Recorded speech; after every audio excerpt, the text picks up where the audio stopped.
All right, let me make sure.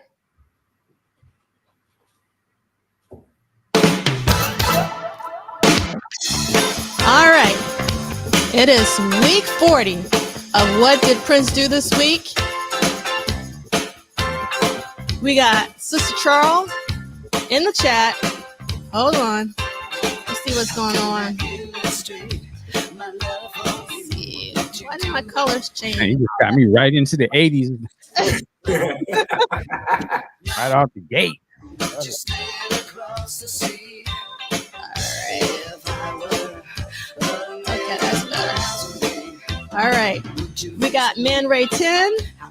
I don't like that. Let's do that. Nope. Yeah, that's what we want. And we got Raywin in the house. Welcome. We got Dr. Claw in the house. We got Linda Lamb. We got a special shout out to Michael Dean. What up, Raven? We got D in the house. What's up, D? And Dr. Claw? Prayers and positivity coming your way from New York City. We got Marquise Robertson. I love this. What's up, Purple? And then we got Arlene. Happy Saturday from Canada. We have our timekeeper, an AT alien. Kim, welcome. All right. We got Deja. We got Lisa Williams. H-Town in the house. We got D68A. Yes, 1 week closer to the Purple Rain Tour starting. Thank you so much for your channel. We have a couple of videos from your channel this week in the accompanying playlist. We got Chris Bournet in the house. And this song never gets old, so that's why we're playing. But we're playing it for a reason, and you'll figure out why. We got Tanja all through the night. We got Theo. We got 71. We got Marilyn in the house.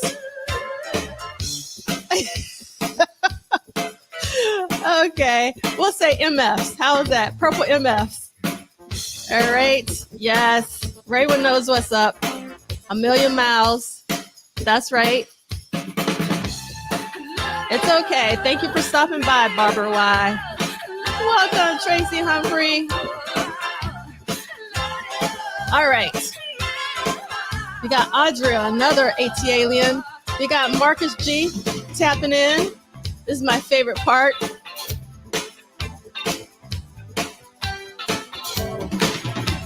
We're going to vibe out just for a second.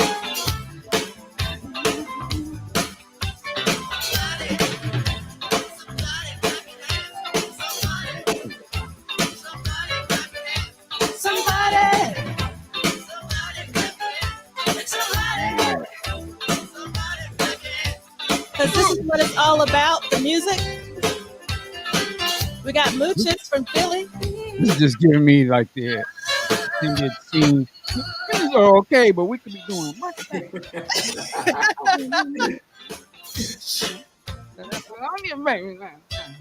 Oh, yes. Happy birthday to our purple sister, Vanessa. Vanessa! Yeah, happy birthday. The bass.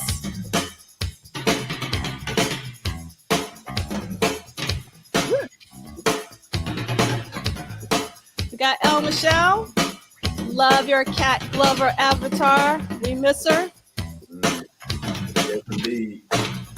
We got Ricky in the chat. Hope you are well.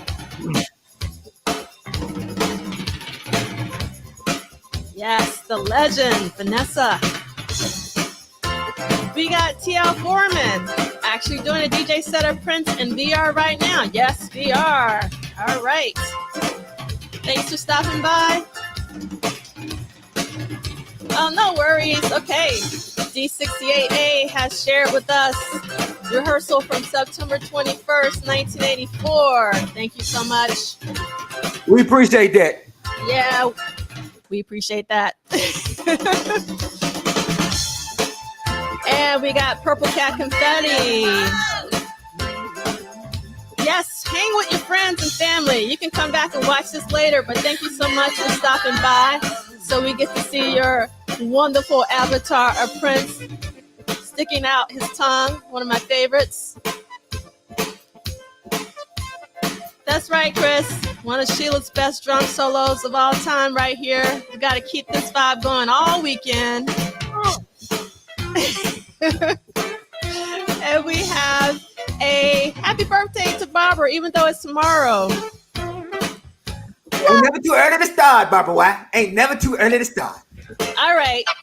This is why we're doing this. Theo is not familiar with this song, but Theo's digging it. That's really, really awesome. This is Apollonia 6, A Million Miles, written by this guy, some guy named Prince. And it is an extraordinary song. It doesn't get enough love. And the reason why I pulled that out is that technically this week in 1984, October 1st, this album was released, Apollonia 6. And I think somebody agreed with me that this was really Brenda 6 because Brenda is on the back cover and not Apollonia. Just think about that. So... And I would add to Brother Theo that that's a cool thing because I actually slept on the Apollonia 6 album really all these years, other than Sex Shooter. I know where you was going with that for a second. Yeah, I actually slept with Apollonia. The breaking news right here. Like, okay, what flex on? What kind of documentaries we running? Yeah, is this what we're doing now? When the money's low, but anyway. So I slept on that album for years, like other than Sex Shooter, and I think it was maybe one other jam. And so I always give it up to what did Prince do this week? Hashtag why do people dance this weird? That it really made me. I came back to this album, and I've gone from 2 songs to 4 songs now, and that's what I think this is for. Is that there are a lot of things that you miss. And you go back to it. I always say, like, for me, going back to Prince is like there's a novel that I love, Invisible Man by Ralph Ellison. And every time I read Ralph Ellison's Invisible Man, I find something that I miss. And so every time I go back to Prince's work, whether it's things that he did for himself or things that he did for others, you go like, oh, crap. You either missed it or you forgot how great it was. And so that's one of the gifts for me for what did Prince do this week is you get to kind of circle back on some things. And so I'm glad that Brother Theo put that in the chat because, again, I'm a testament. I'm a living witness that you can be re-put back on something. That's it. Oh, speaking of which, I don't know, Michael, if you wanted to say something, but I got to say this super quick. Someone posted on Twitter, I'm still calling it Twitter, the Sheila E performance where Prince joined Sheila E on stage with the entire revolution, and they performed a Love Bazaar. I have seen that a gazillion times. I was at work and I just started watching it over and over and over again. It is such an incredible performance. I personally think it is really up there with like the Super Bowl performance, with the Rock and Roll Hall of Fame performance. Better, in my opinion. Yeah, for sure. And it was just something about the image quality of the person who uploaded it. And it was just like really extraordinary. And in fact, I really should try to, I want to make sure I give proper credit because this person brought me so much joy. And that was GRR Reynolds 3 on Twitter. Also goes by OG. So OG, wherever you are, thank you so much for bringing me so much joy this week. I hadn't watched it in a while, but that is like a gift that keeps on giving, that particular performance. That performance and what he does after that would be an awesome addition to a future box set or something. Like yes. So we could see like what happens after he throws the hang down and who was that? Somebody's guitar kind of goes down a little bit. That was Wendy, I believe. Yeah, he's like, he about to get crazy. I'm like, what's about to happen? Yes, that is definitely one of the performers. And I love, I don't know, because you know how much I love Under the Cherry Moon, and he has on his Christopher Tracy jacket. So Oh, yeah. things about to pop off. So, Full effect, yeah. because he also has on that Christopher Tracy jacket in the America video, which is one of my other favorite videos. So whenever that Christopher Tracy jacket comes out, like, things are about to happen. Yeah. So, That's another performance that they could put the whole thing of that out. The America thing. What other songs that they did that time? We still a lot we gotta see, man. yeah, so much we still need to see. You're absolutely right. Okay, so many people here, and I got to give some shout outs to Rodney. It's the trifecta. Love that. Welcome, Olga. Welcome, Christina. Welcome back, Mr. Dean. What's up, Christina? And we got Ronald Dagley from sunny Maryland. And we have Jesse. I miss you. You should come visit. I wish that I had Jesse's hair. No doubt. Yeah, no doubt. Some locks like that. How can I get some locks like that, like Jesse's locks? Yeah, that's his song right there. Now every time we see Jesse, Jesse's locks. That's right. Jesse, we're going to be art studio hopping if you want to join us today. Just FYI. Jesse lives close to me, so that's the reason why we can do these kinds of things. We can be spontaneous if we want. Not wrong. Yeah. Yes. Yes. All right. We got Clarissa in the house. And let's see. Did we miss it? We got Niv. If I'm pronouncing that correctly, please. I'm so sorry if I didn't. Yes, Brenda was all over that. And I'm sure I'm missing a lot. Oh, I love this, Tracy. Yes, hearing Prince's vocals on any song is actually pretty extraordinary. Mm-hmm. So let's see. This is a good question. Let's answer this. Apollonia 6 sex shooter versus Vanity 6 nasty girl. I know which one I'm choosing. I'm nasty girl. Yeah, I'm going the first album all day. Yeah. My puberty is gonna answer. So nasty girl, I'm just gonna be honest with you. Not, by the time sex shooter came along, I was, but nasty girl made a main out of me. That girl I met in the hi-hat club that time. So yeah, I had to go with nasty girl. Oh wait, was this is? Yes, I'm glad you put that on the screen. Between the two sons. Yeah. Yeah, nasty girl. They stop playing. Cause is that the C Liegh 2022 that's giving us all that great content? That is him. Oh, bro! Look, thank you, whoever you is. I don't need no documentary from no Netflix or nobody else. I got the greatest documentary from C Liegh to C Liegh 22. If you ain't seen this person's work, I have no idea who it is. I don't know if it's male. He's not a woman. He's not a man. He's something you could never comprehend. You were like 22. If you have not seen what this person has done on YouTube, you have missed out. It is probably the greatest documentary on Prince that I have ever heard or seen. Congrats to whoever you are. We appreciate you. That's it. Yes, we do. We so appreciate you. And I'll put some in the accompanying playlist for this week. And for those of you who may not have seen them, they are really extraordinary. I know that you put in tons of work, so we appreciate all that you do for sure. And we have it's fantastic. The Michael Jackson stuff is just as fantastic as well. Yeah.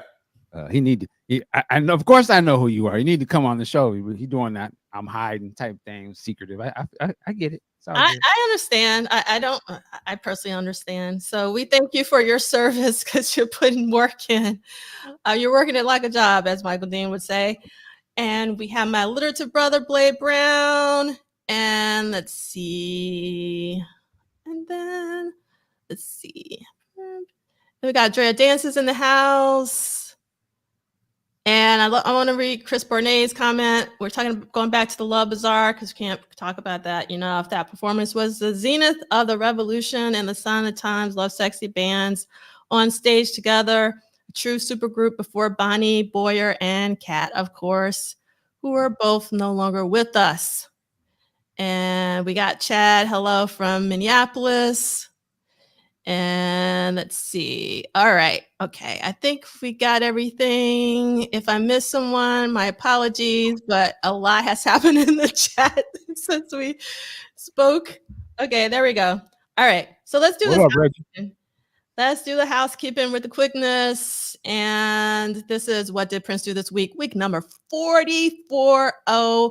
This is a very slow read of Duane Tudahl's Prince Studio Sessions. And I need to stress also a Saturday salon, because we talk about other stuff. that's what that means. We talk about other stuff. And we're here every Saturday at noon. And we're going week to week, not day to day, in Duane's book.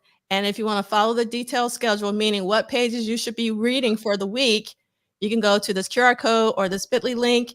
You do not need the expanded edition, but this is what we are reading. This is it, one with the blue title. But it's okay if you don't have the expanded edition. You can still follow along, because you can. What can you do, C Liegh, if you don't have the expanded edition?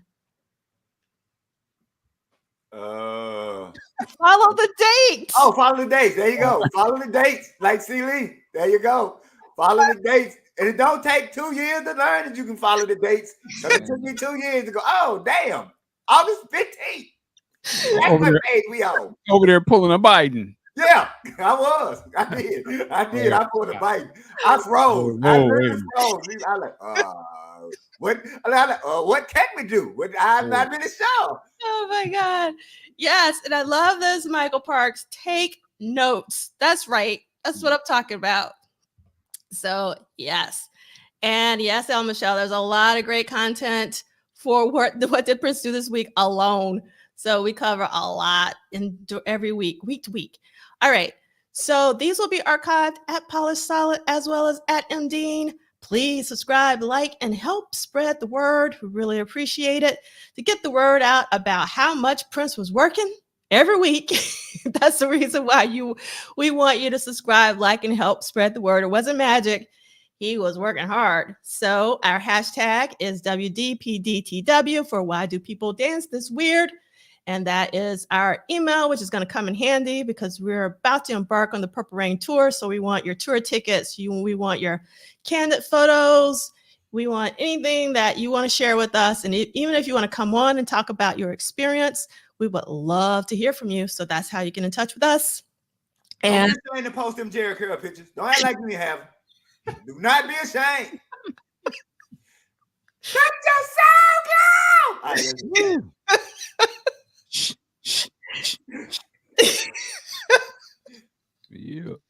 Yeah. Get that last bit in the corner. Get that last corner. That's right. Okay. And you check the pillowcase. That's the truth. My goodness. The pillowcase is tore up, juiced up, or the collar of their jacket. Check the collar of the jacket. That's when you know. Got build up with juice. Lord. Yes. But real quick, real unrelated, because this is a salon. Back in those days, we all had Jerry curls. I mean, my boy, when we used to work at McDonald's, right? And my man Steve, I ain't gonna say his last name, but shout out to Steve. He had his curl early. He had one of them early curls, so the technology hadn't really all the way clicked in.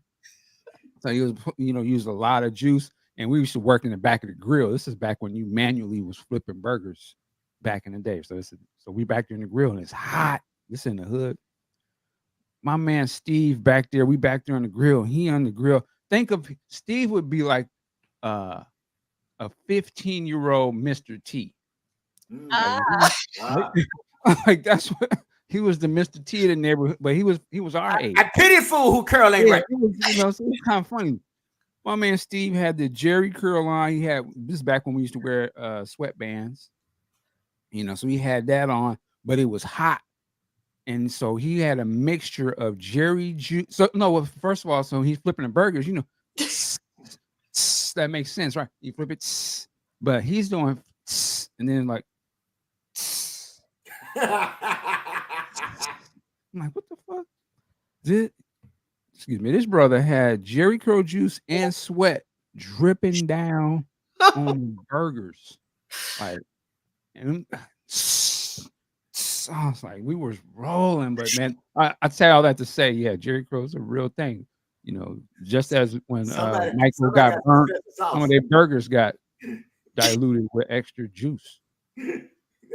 Somebody got that special sauce. Yes. Yeah, somebody, hey, boy, back there in the grill, man, good looking on that burger, dog. That shit was slamming. Okay. You didn't know it was a little pink moisturizer in there. I love this comment from Kim. Juice ring around the neck of a members only. Members only. Look here.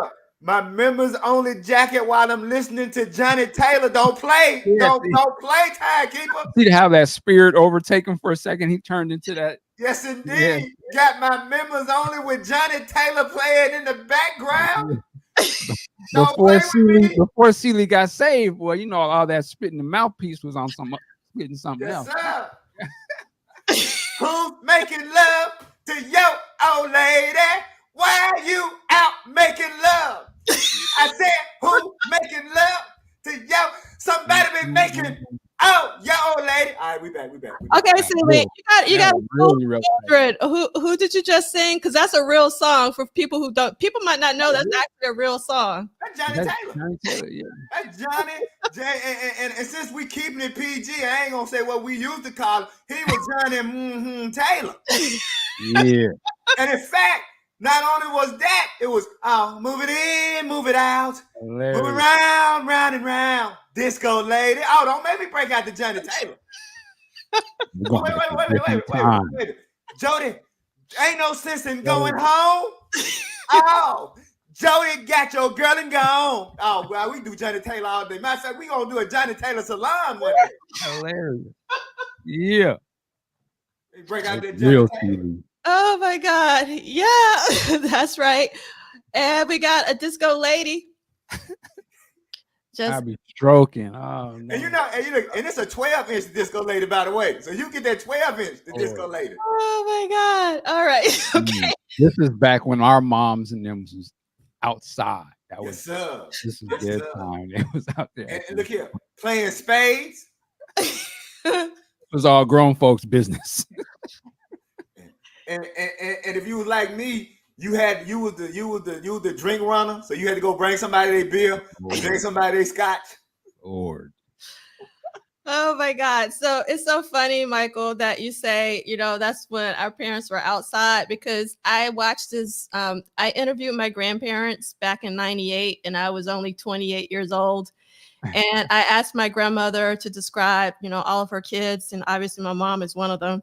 And she made a point to stress that my mom was an inside kid. She didn't like to go outside. And to this very day, my mom is an inside kind of person. So it's so funny that was sort of the lingo back then, because all the other kids were outside kids. Like, she literally stressed that. So I just thought that was really funny. All right. So this is an independent endeavor. The estate of Prince Rogers Nelson is not affiliated, associated, or connected with the What Did Prince Do This Week book club series. Just want to make everyone should know this, but you just have to do that due diligence. So what we just listened to was Apollonia 6's A Million Miles, I Love You. And there is a version floating in the ether where Prince is singing the lyrics. And so if you want to hear an alternate version, I started to play it, but I didn't. But the one that's on the album was composed by Prince and Lisa Coleman. It's one of my favorite songs that Prince has ever done.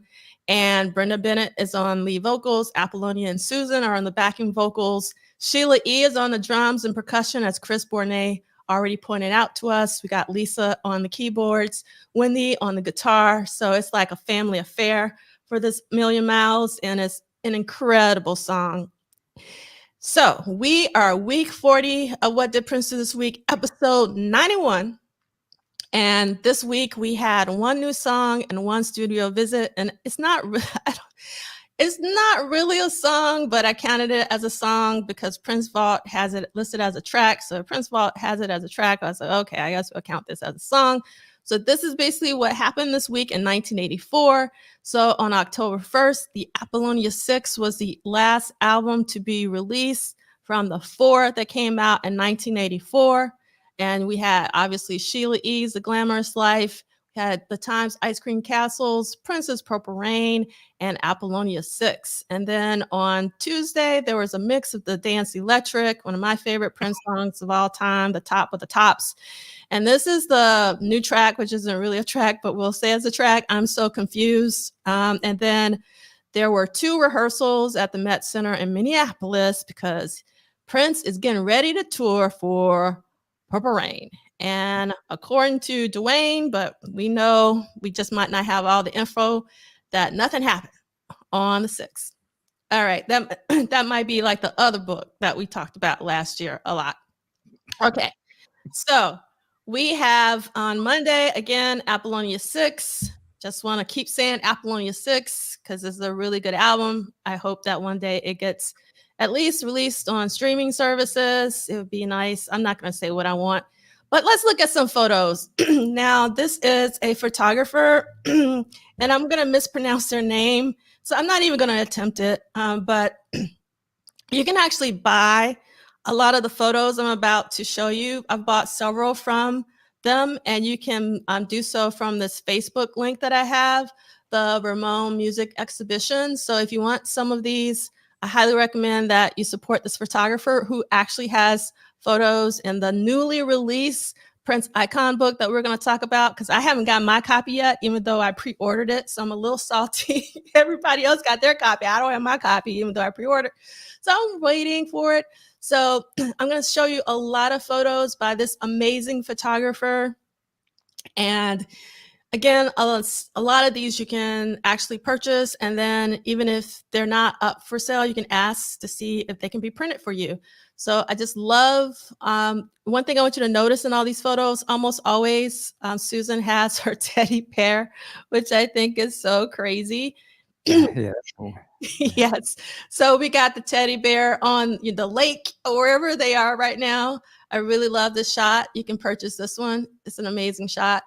And you can see here, and it, you get like the certificate of authenticity. I'm not getting paid to do this. I just think he's an amazing photographer. And if you love photography like I do, I actually have an MFA in photography, and you want like a real photograph, I think these would be a really great way to start your collection because they're reasonable.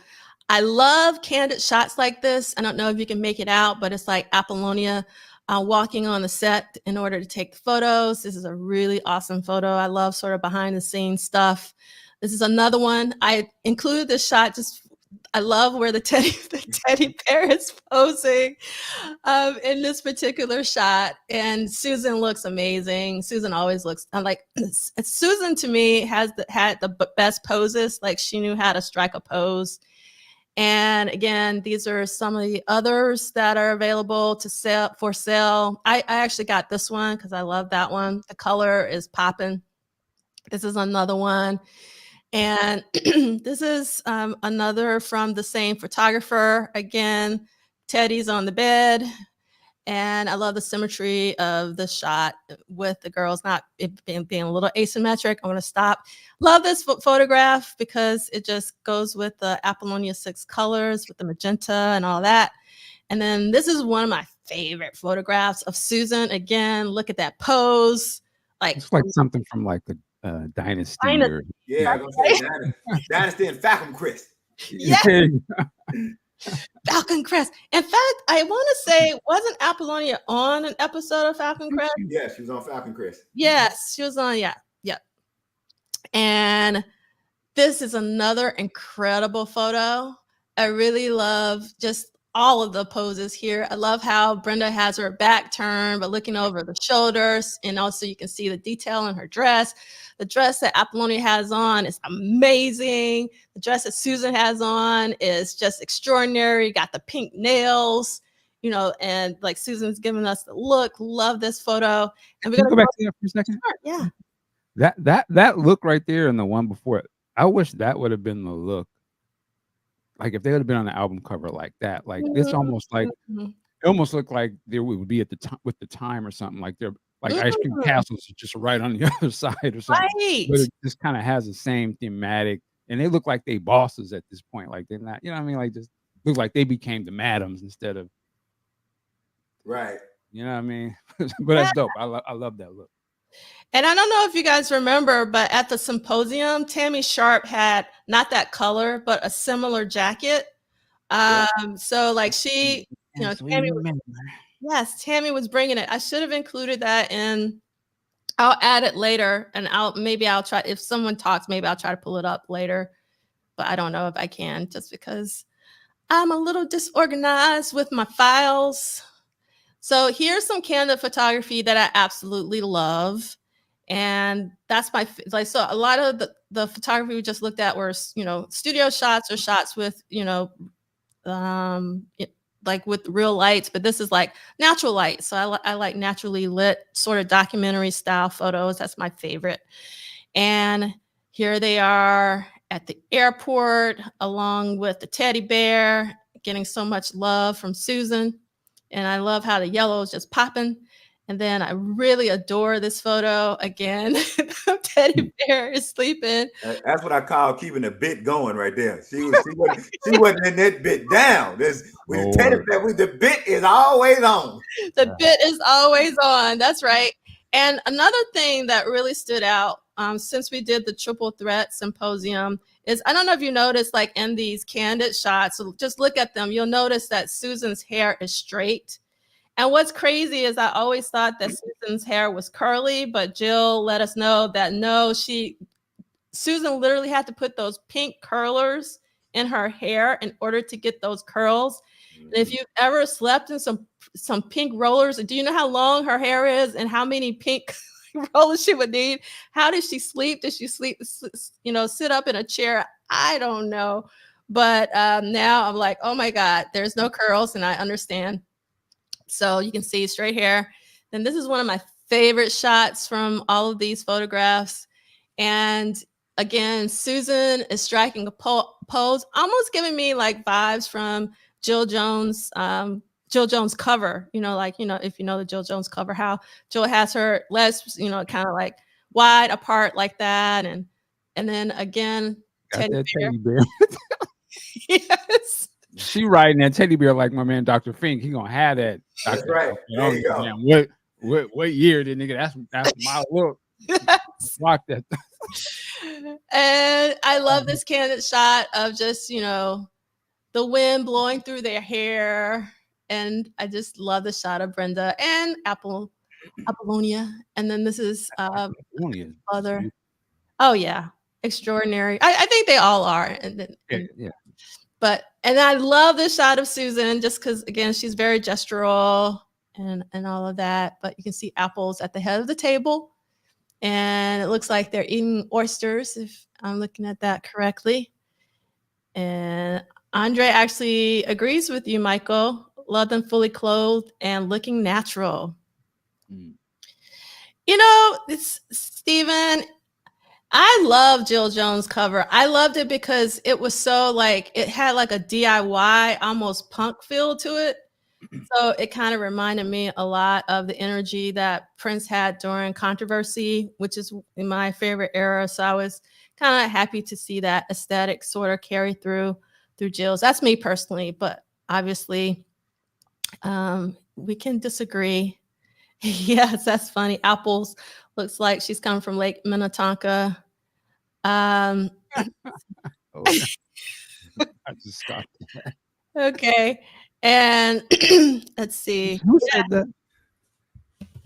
What's that, Michael? Who said? Oh, that was. You know what? That was a not really a trivia, but on Breakfast Club, the comedian Dion Cole was on Breakfast Club, and I guess they got some young sister who's doing the news, and he was talking about how young people don't know history, and so he said Lake Minnetonka, and the young sister didn't know the reference, and he was like, "See, told you, y'all don't know." And Charlamagne said that's a Prince reference, right? So it was just funny that, you know, he was talking about how, you know, generations, because of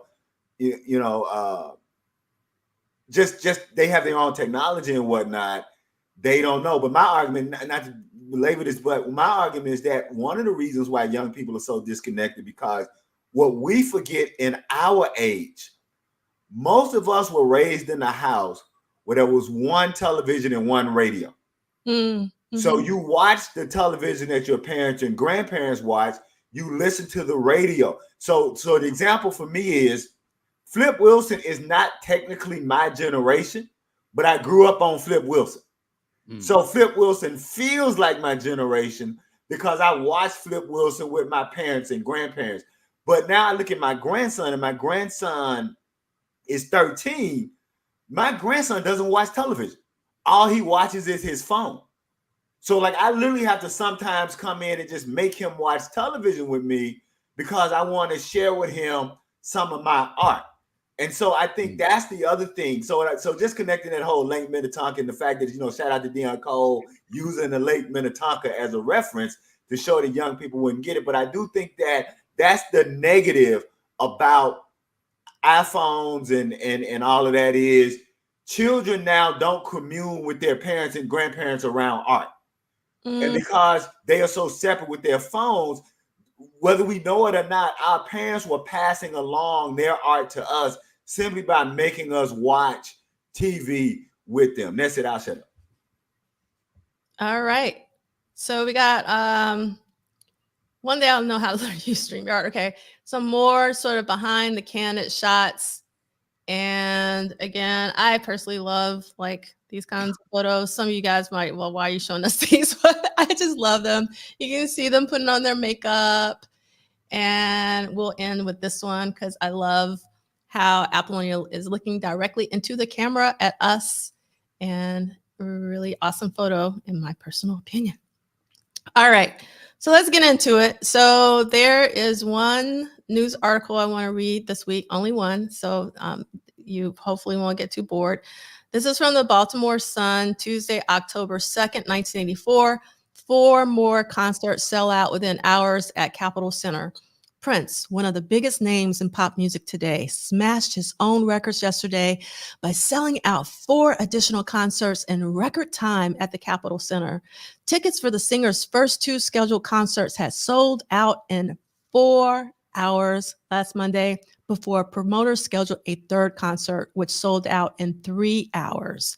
Those concerts will be staged at the Suburban Washington Arena at 8 p.m., November 18th through 20th. However, that performance was just a warm-up for yesterday's turnout of fans who heard on our area radio stations about new Prince concerts scheduled for November 26th and 28th.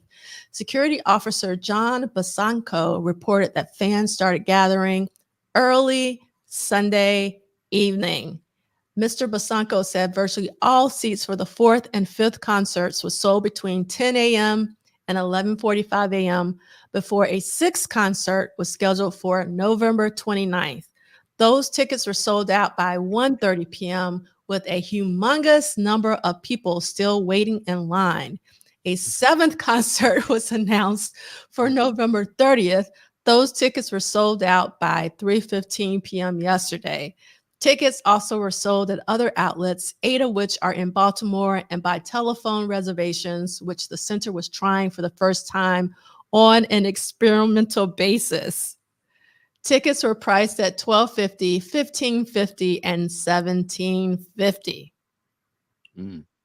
So there's a lot of information in this one article, particularly for, oh, wow, Signet says that they were there at the Landover, Maryland Capitol Center. That is incredible, for sure.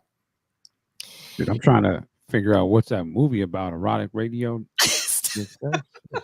Pig guys? Yeah, it says Little X. And they're triple X movies. So but it kind of fits with, I think a controversy, Dirty Mind period. Yeah. Okay. Yes. And what's really crazy, I hope I'm getting this right, like the phone number doesn't have an area code. Oh, right. And the reason that's important, a lot of people may not get this, why that's important. Being from the South and being from a small town, Brother Dean, I grew up only having to know 5 numbers to call somebody. Yep, me too. So those last 4 numbers, right? Mm-hmm. And then the last number of those first 3. Yep. Interesting. So the town was so small, you only needed 5 numbers to call somebody. So to see this ad and not need an area code, and to see how cell phones and things. In fact, Mississippi did not get a second area code, I want to say, until either late 90s, early 2000s. Because cell phones kind of exploded, and then you saw states getting extra. But Mississippi only had one area code. I want to say late 90s, early 2000s. So yeah, so just seeing that ad with 7 numbers, right, takes me back to how simple things used to be. Yeah. That's right, Sister Kim. Yes, Lord. I know that's right. I remember them days. Just give me them 5, baby. I just need them 5. That's right. Don't need my numbers now. So I thought it was important to read this article just for historical purposes, and also because we have some younger watchers. And one of the things that I found fascinating was that they started taking telephone reservations. So 84-ish is when they started taking telephone reservations for the first time, because they said that this was an experimental trial in this article, which I was like, okay. That took a while for them to figure that out. But another thing that I love about this is how it documents how people stood in line the night. Uh-oh. Did we lose her? Yeah, I think she froze. Oh, there I go. Am I back now? Yeah, you're back now. Okay. And so I could still hear you guys. I don't know what's going on. And then they didn't use these, whoever stood in line overnight, and they didn't go on sale until 10 a.m. So that's a long time to wait. Mm-hmm. Oh, wow. So Nick, was your dad the first scalper? Was he out there scalping? That was out there hustling, huh? Oh my God, that's crazy. All right, so let's keep it moving. And let's see, C Liegh, do you mind reading about the Dance Electric on page 423? Sure. Let me get here. There's a whole chapter on Apollonia 6, but I mean the first part, but I thought we'd look at the pictures instead of read about it, because we've talked about it a lot already. But before you get started though, one thing that Duane wrote is that the status is Apollonia 6 peaked at number 62 on the Billboard 200 chart, which actually isn't bad. I mean, considering. So it did chart, and it actually charted in, almost the top 50, but it was like 62, and it was their only album. Okay. Did it go gold, if you remember? I don't think it did. Okay. Maybe someone can do some Googling. Kim, I know you're really good. Or Tanja, can you guys Google and see at the RAA.org site if it went gold or not? Okay, C Liegh, take it away. All right, Brother Tudahl, thank you. We love you. But just, this old age is catching up with me, brother. All right, so the Dance Electric Mix, Sunset Sound, Studio 3, assume, producer Wendy Melvin, assume, artist Prince, engineer Peggy Mac Leonard. This is a quote from David Z. He totally cared. He cared so much that, let me get my thing. I'm sorry. That he second guessed himself all the time. We did 2 songs a day for a long, long time. A lot of times I said, Prince, that's a hit. And he goes, well, that's what they expect from me. I'm not going to give it to them. But it's a great song. And he'd say, I'm going to do something else. David Z, right? Prince asked Peggy Leonard to mix the Dance Electric, but the results weren't what he'd hoped. Quote, Prince just handed it to me and told me to mix it. This is Peggy talking. Good Lord. Okay. I used every track he recorded, but Prince didn't like what I'd done with it. Wendy and I did a mix together, but we had a hard time agreeing about what we liked. Although many in Prince camp enjoyed the track, Peggy Leonard felt the song was kind of boring and that it was obvious that his heart wasn't in it. Susan Rogers agreed and also was unimpressed by the song. This is Susan saying, quote, the Dance Electric was kind of a funk jam that he could turn around in his sleep. As good as other people might think it is, that's why the Black Album came about. Those kinds of funk jams were the sort of things that he did so easily and well. He did it for fun, and he did it because he enjoyed it. The band enjoyed playing it, end quote. It is unlikely that Prince attended this session, and it is unclear whether any of the mixes of the Dance Electric were ever released. All right. So the Dance Electric is one of my top of the top Prince songs of all time. So I disagree with that being boring. I disagree with a lot. And one of the things I have in the slide deck are the lyrics. And everyone should know that I'm not into lyrics, but in real time, when this song came out and it started off with, good morning, people, take a look out your window, the world is falling, I actually paid attention. This is one of the few songs that I actually listened to the lyrics because I knew there was some truth to it. The world is falling. The world is still falling. And it is such an important song. It is just as relevant today as it was back in 1984. And while, yes, funk, it's kind of like, I'm sure, C Liegh, you can speak to this, like how some people sort of dismiss blues songs as sounding the same. And you could, some people could say funk songs sound the same. I totally disagree. I really think that the Dance Electric in particular was not just a standard funk ditty. It was really an extraordinary song. And, in reading this, it's interesting to read that Peggy Leonard said that obvious that his heart wasn't in it. That to me doesn't really translate if you read the lyrics. You know what I mean? Mm-hmm. Like if the lyrics were about like marshmallows or something, maybe his heart wasn't in it then, and But also what contradicts that is he played that song on the Hit and Run tour in '86. He also played it again on Jenny Kimball Live years later. So the Dance Electric, regardless of what they're saying, was clearly a song that meant a lot to Prince because and he played it when he played it on the Hit and Run in '86. They played extended jam versions of it. So it wasn't like a 30-second snippet or a 1-minute snippet. I don't think I have anything where that song is less than 3 or 4 minutes when they're playing it. And like you said, and there's so much poured into the lyrics on that. So yeah, I'm with you. I couldn't disagree more with them saying that one is boring and that he didn't mean it. And then also I'll just add to this for anybody, and I think that referencing Dance Electric, Nelson George is putting up the journalist Nelson George is putting up clips from a documentary that he did some years ago. And he just put up the Nile Rodgers clips.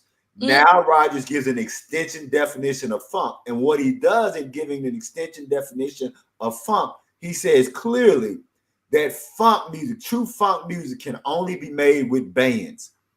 And that you cannot understand what funk is if you don't understand the self-contained black band. And I think a lot of times when people would make those statements about those kind of throwaway songs, addressing the throwaway songs, the funk songs as throwaway jams, are people who really don't understand that history of black bands and the development of black bands from blues and jazz ensembles. That's not me taking a dig at, we love Susan Rogers, we love Peggy Leonard, but I'm saying that sometimes just one's own background will cause them to have a myopic or short-sighted understanding of something, which the example you gave about people giving, it's like the same with blues and go-go. Like somebody who doesn't know about go-go, well, all go-go songs sound the same. Well, that's because you don't know what go-go is. So, and Brother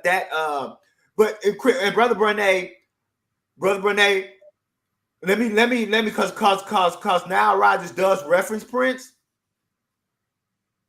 And I'm glad you brought that up because I was going to actually say I want somebody to write a paper on this. Prince fluctuated between being a consummate solo artist and being a consummate band member. Prince never wrote songs for one person. Prince was always writing songs for bands. And so while we have this notion of Prince as the one-man genius, the one-man band, Prince always conceived of music played by bands. That's why he saw himself as the 8th member of the time. I mean, he probably saw himself as the 1st member of the time, and the rest of those people, like, if we want to be real about it. Prince was always writing music for bands. And so that tracks with what Nile Rodgers is saying. Prince was writing music as an ensemble. That's the word. I'm glad because Brother Bonet made me think about that. Funk music is ensemble music, just like jazz music is ensemble music.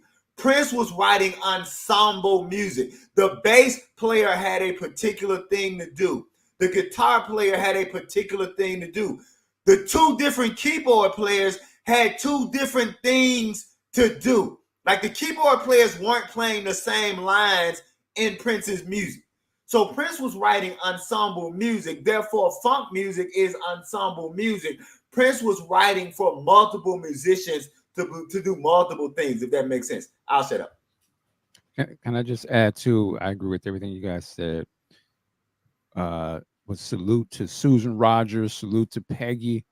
But I just think you have people that's not their background. Funk music, R&B, soul. You know, so I would question why you even ask like somebody that's not what they don't live in that space. So yeah, they may just see it just, oh, that's just some throwaway funk jam. Nah, ain't no that's our music. What are you talking about? You know what I'm saying? Like that's what we live on. That's only so to me what they said about that, you know, and I think the conversation about they couldn't come to grips with the mix of the song says a lot as well. Mm-hmm. You know, where Prince didn't like your mix, and then you and even Wendy don't agree on what it's supposed to sound like. So to me, nothing against her skills as an engineer and technical and all that, but in terms of that funk music, that black soul music, that's just probably not really her lane. Like, you know what I'm saying? So yeah, she might not understand. You know, she obviously doesn't understand that. Like D'Angelo said, when you hear that song, that's like on the same level of 1999 or Controversy. Like that's a call to arms. Like, yo, this is that Prince that's, you know, he's in formation, Prince, Controversy. You know, let's turn up Prince. You know what I'm saying? Like that's the new orders. You know what I'm saying? So to me, that song is like one of his.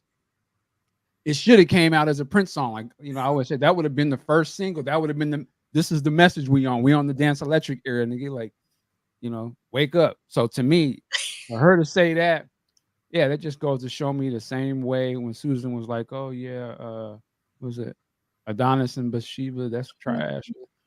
Stop it. Like, just say you don't really know that music. You know? Right. That's all. We love you, but you know, and that's one thing that period of Prince, I just wish there was maybe some more people that was in the control booth who actually like listen to funk like that.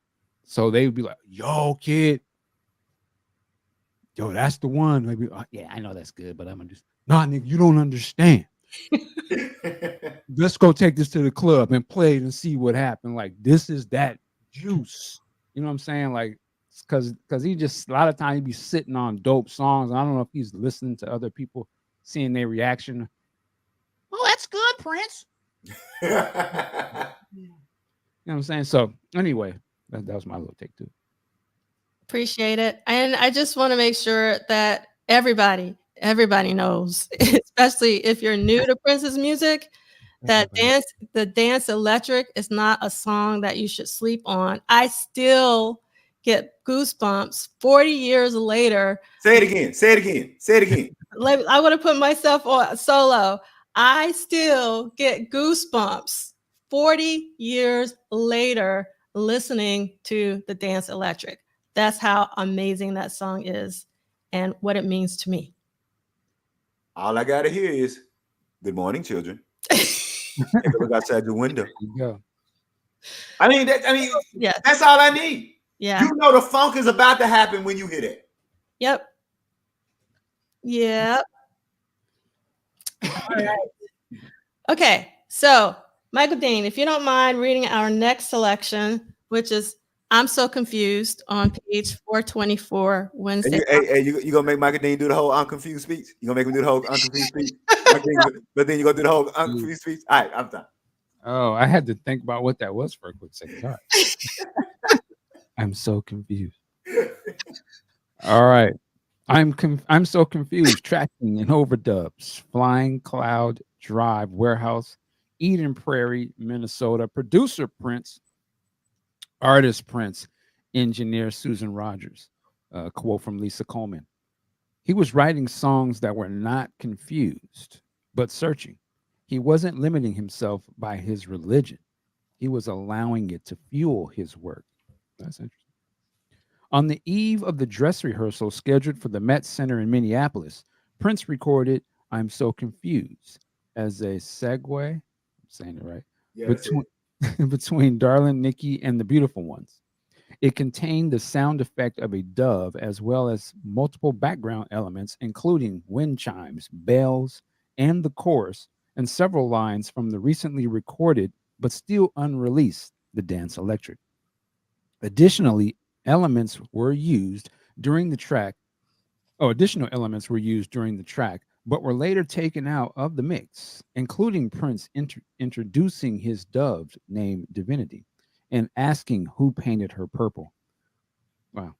Prince's music contained a great deal of religious ambiguity even before this period, according to Des Dickerson. We never specifically discussed this. I feel that at some unconscious level, he was not comfortable. He knew some things were wrong, that he was influencing young kids, toying with some potentially dangerous stuff. In order to justify this, he created this sort of new religion where it's okay and God smiles on you. You're pioneering something. His theology accomplished that, and he got a whole belief system to back it up. He didn't really discuss lyrical content with the band, Lisa Coleman explained to Alan Light, only if he wanted/needed help with something. But those songs were not usually but those songs would not usually be the message songs. In general conversation, I think we talked about the stuff just as most people did. It was a pop topic for sure, and all the cool bands had mystery and hidden messages written all over them. Status, I'm so confused. A minute and 59 seconds was edited to a minute and six, blended with elements from Darling Nikki. It was placed between Darling Nikki and the Beautiful Ones during the Purple Rain rehearsals and tour, although it was included in the Prince and Revolution live video. The track has never been officially released. I would say that's interesting.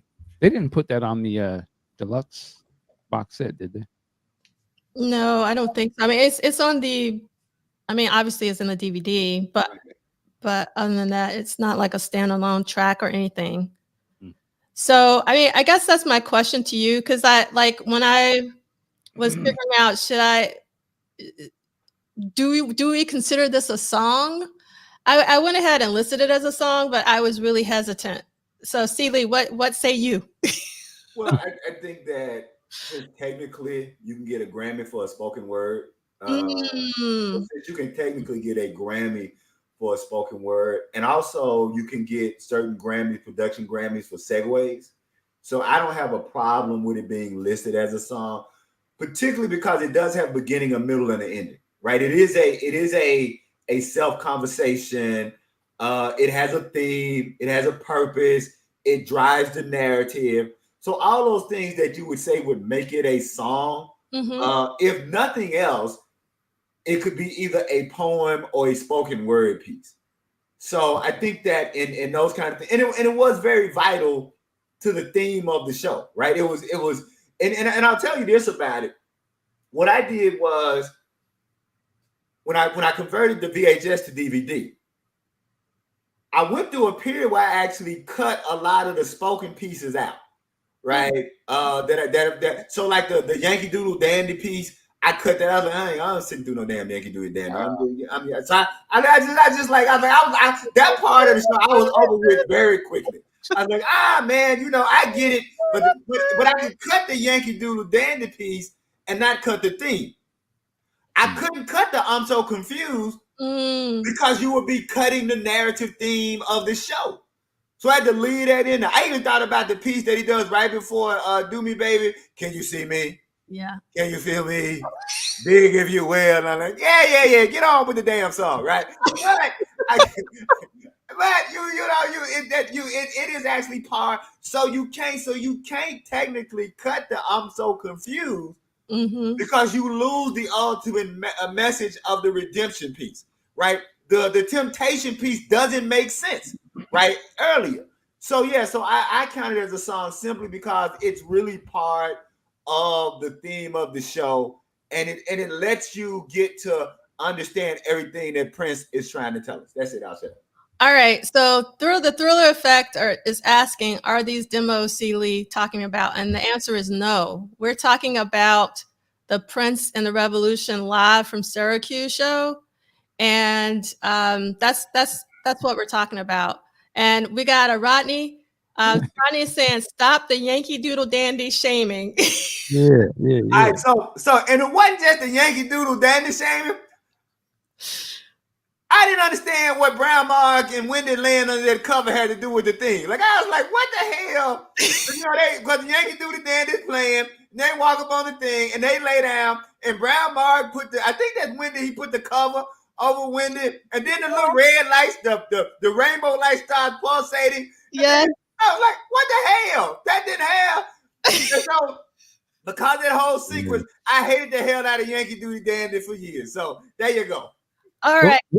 Just thinking back of these things that we're talking about, and what Dez was saying about sort of he's trying to create like a religion or a theology to sort of explain the imagery and themes that he's talking about on these records. But I never really thought about like, if we have the space, what do we think the message he's trying to portray with the Purple Rain show?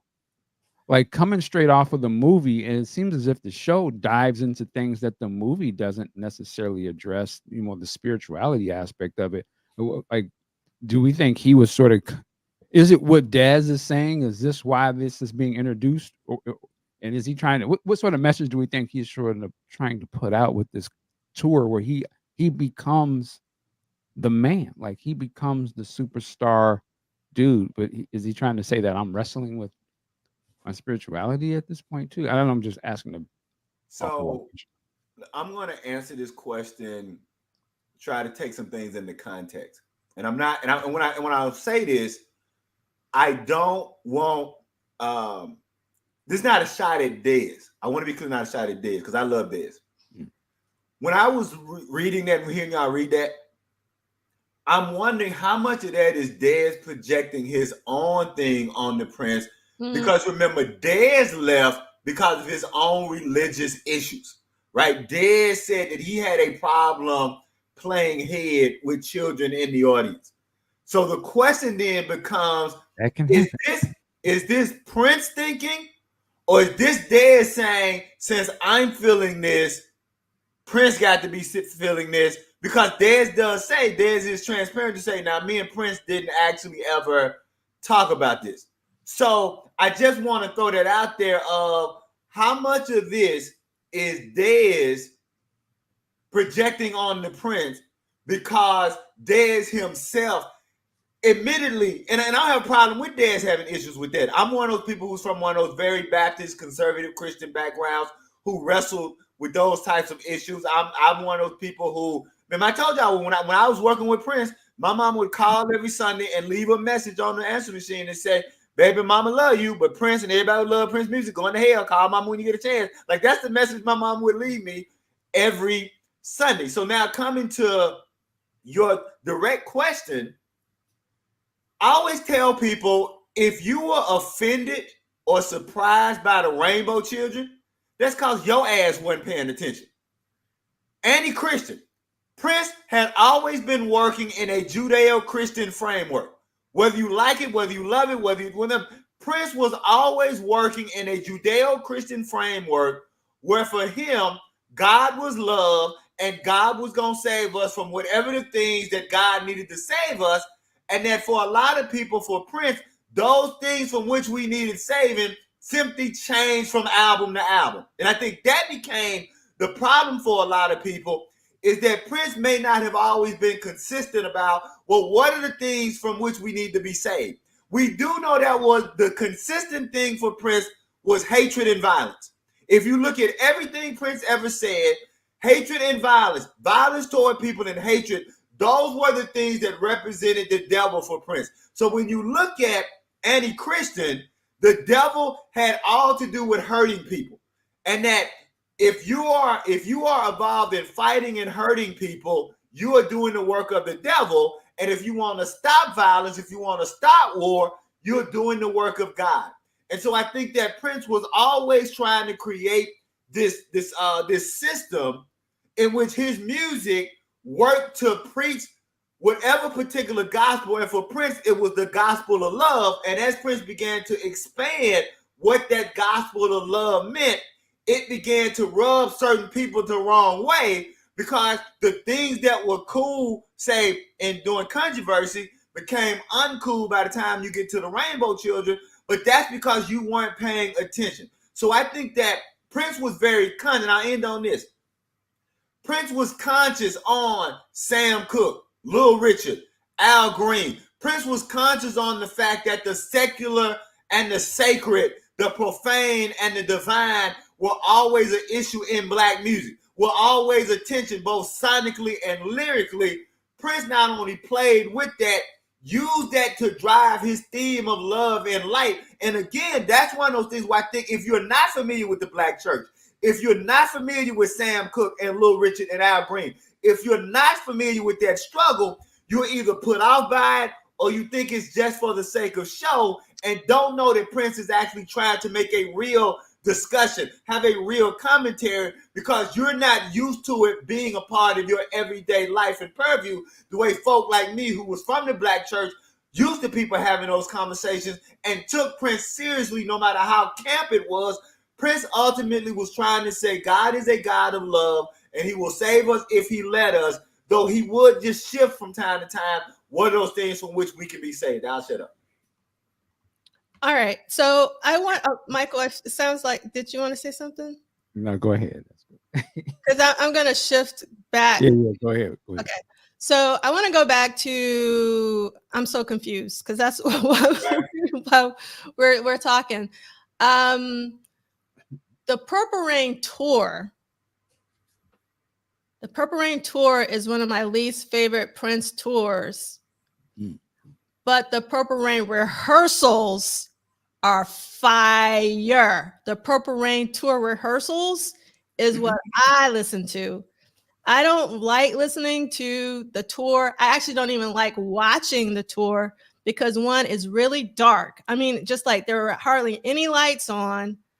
And whenever I pull out the Syracuse show to watch, I'm queuing it up to Irresistible Beat and Possessed, and then I'm out. Like, or I might repeat that over and over and over and over and over again. That's the only thing I want to see from the Purple Rain Tour. But I can listen to one Purple Rain rehearsal on repeat for a month. And I just think that the energy, the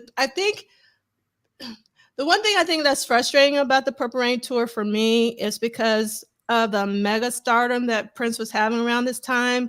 I don't know if someone told him this or if he thought this was the way to go, but there wasn't a lot of differences between those shows, you know, from city to city.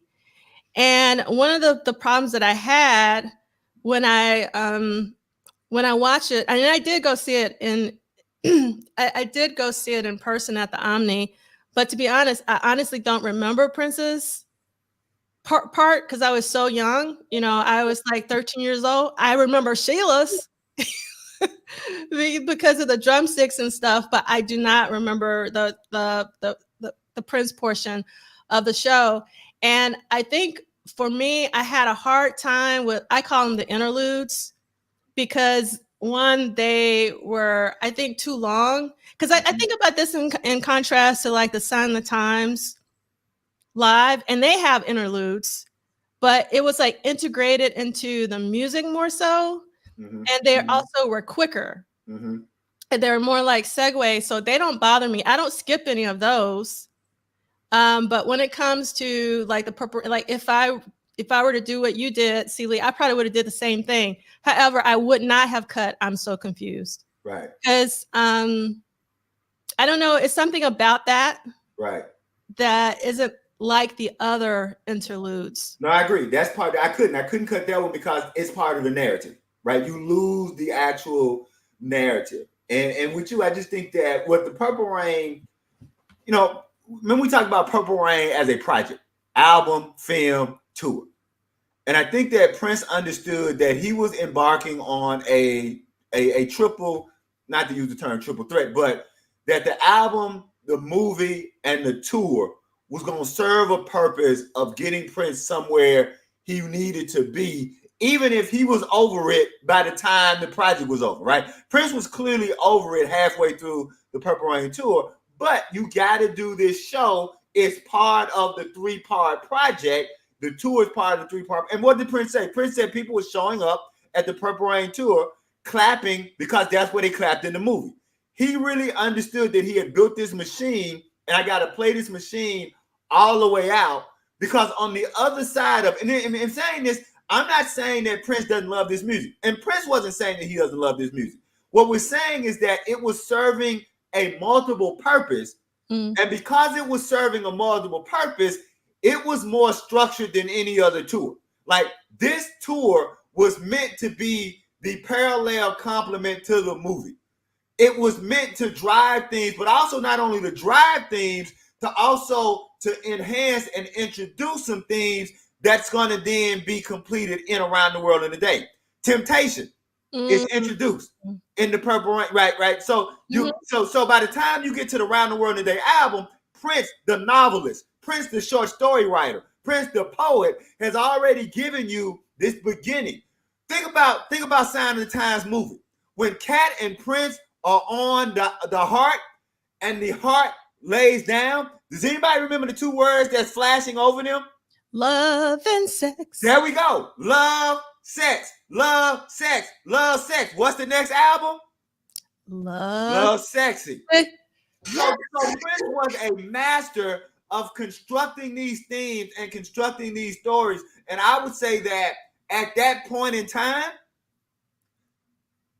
the Purple Rain tour was, in his mind, his masterpiece of creating the rock opera that he needed people to see. And I end on this because what was he doing? As I said before, Purple Rain breaks the theme of beginning the current tour with the song that ended the last tour. It's all an ongoing narrative, right? The Dirty Mind tour ends with Uptown.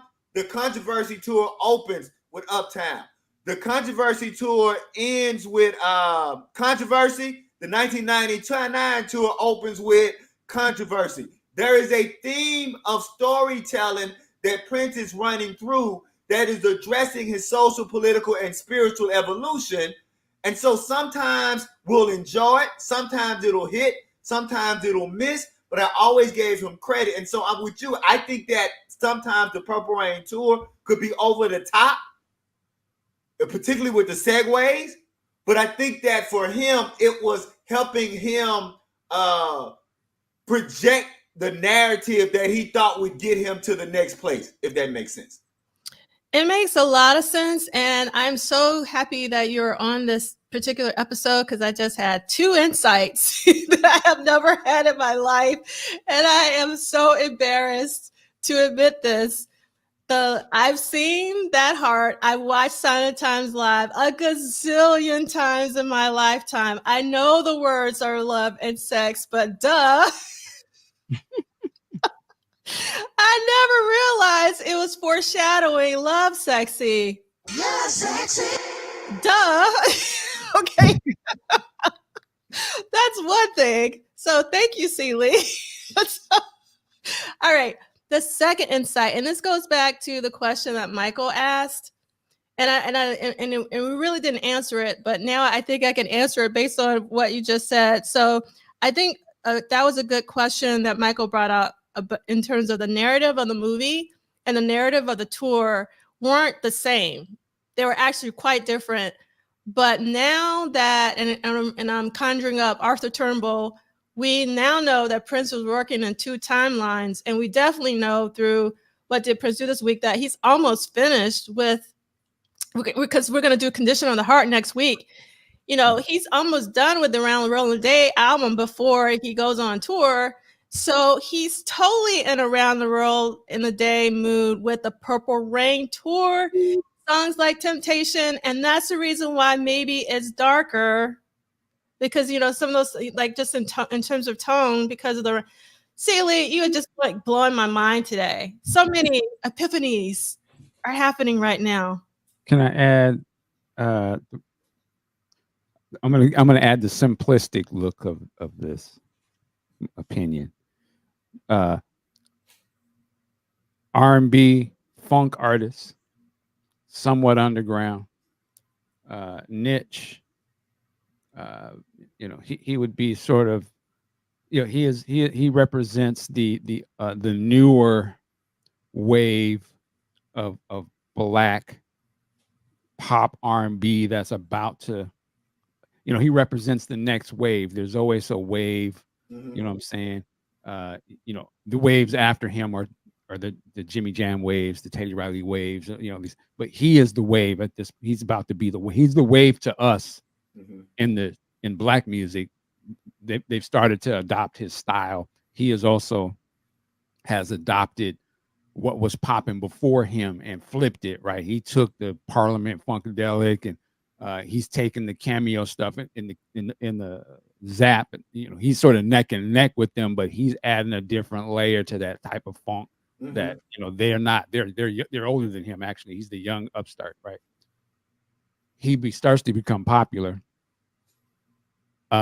Unbeknownst to even him, he becomes a superstar, right? They had no idea Purple Rain was going to do what it did, right? They had no idea. He blows the hell up.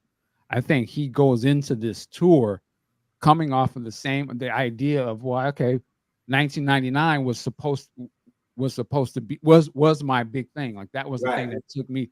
So I've established, like, I'm one of the premier black acts out here. Super concert, you know, I'm doing arenas, or, you know, I'm starting to do arenas, and then this thing blows up.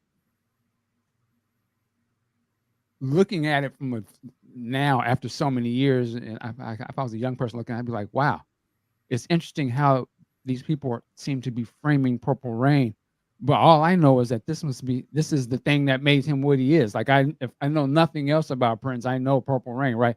Like, that tour was phenomenal. You know, the concert was phenomenal when it came out. Like, that was the it show of that summer or that time. You know, Michael Jackson was away.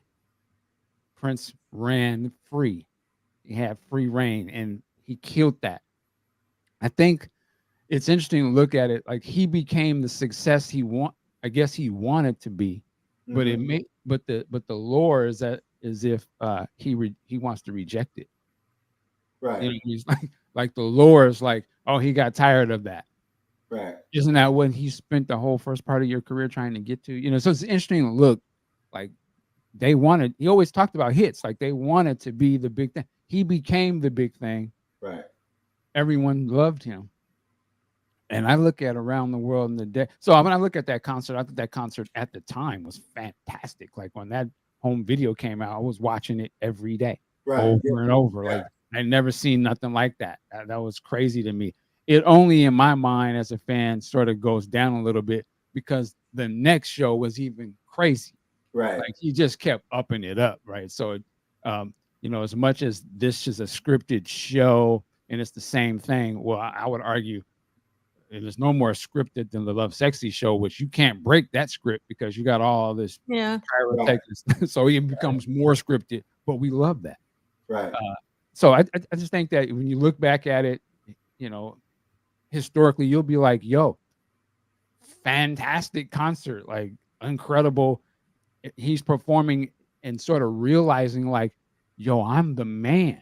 Like, he's not a superstar at the beginning of that tour, but he slowly becomes and realizes, yo, they love me out here. Like, I can just go out here and go, and the place is gonna go, you know, which I think he's kind of realized. Yeah, I'm gonna get out here and be, you know, I'm feeling myself. Right. You know what I'm saying? Like, this is great. And I think recording Around the World at this time, it's like yeah, I'm a star. I can put anything out. Mm. Right. I don't have to care about Right. like where he obviously very much cared with Purple Rain, meticulously making that album into what it was, where now his mindset must shift, where he's like, oh, I'm the man. Like Right. I don't have to worry about it selling. Matter of fact, don't even put a single out. I'm the man now. This Right. album so has a whole different ideology about this is a person who doesn't have to give a fuck. Like Right. I'm gonna just put some, yeah, these sounds are, so I just think that it's great to see him sort of go from being an underdog to becoming a superstar. And then how does that affect his decision of what he records next? It quickly realizes I don't have to care. Whatever plans he probably had to do a Roadhouse or something that would have hit immediately. I can just be an artist now. I can put Right. anything I want and don't have to do the game. So I say all that to say Purple Rain Tour is fantastic, but at the same point, I guess you got to listen to the same way we got to take into context Susan Rogers and Peggy. We got to take into context, our sort of biases and why we feel about some of this stuff, because we saw the progression to become even greater and greater, Right. So I just wanted to put that perspective. Right. Well, I agree. Yeah, I mean, so one of the things I struggle with what did Prince do this week and in life in general, to be honest, is I sometimes like to share my own personal experiences and my how certain art moves me, when especially if it's counter to the more popular narrative, or also we don't want I guess it's, so like Michael, you said the Purple Rain tour was amazing in real time. I went, it was an extraordinary experience, but I don't I guess I need to just kind of figure out, and this I guess where Scott Woods talks about we really shouldn't be making taste arguments, meaning how a certain song affects me personally. But at the same time, I don't want to come off as clinical, because I can, meaning I'm very good at removing myself from conversations, and we could just kind of present what's in the book and make it be more academic, so to speak, especially if we're using Duane's book as a text per se. But that's just kind of a thing that I struggle with. And the thing is, it's just I do want to be personable. I want to kind of share something of myself when I'm talking about Prince, because he has affected me so much. And also, and I guess it might be because I'm a designer, and also I grew up, my grandmother always told me, sometimes your best is not good enough. I grew up with the narrative that everything isn't amazing. And as a designer, I critique everything that I do. That was good, that was bad, that could be improved. The next time we do that, so I'm constantly what's, and actually figuring out what's quality, and so that's kind of my bias, that's my perspective. So I don't want to downgrade the Purple Rain Tour. That's not what I'm doing at all. I'm just trying to share my personal frame on how the Purple Rain Tour affects me now as well as then, and why. So we're going to move on, because I want to say why that's important, though. I want to say why that's important. That's important because what we're also doing is providing historical and cultural context for people who weren't there. I think that the work that both you and Brother Dean do, right? The reason why it has stayed the test of time, because you guys, no matter who Brother Dean is interviewing, no matter who you're interviewing, no matter what the symposium that you guys are doing, it's never isolated. It's always taken in a cultural context of, this is what was happening in the culture when Controversy was released. This is what was happening in the culture when Prince was released, right?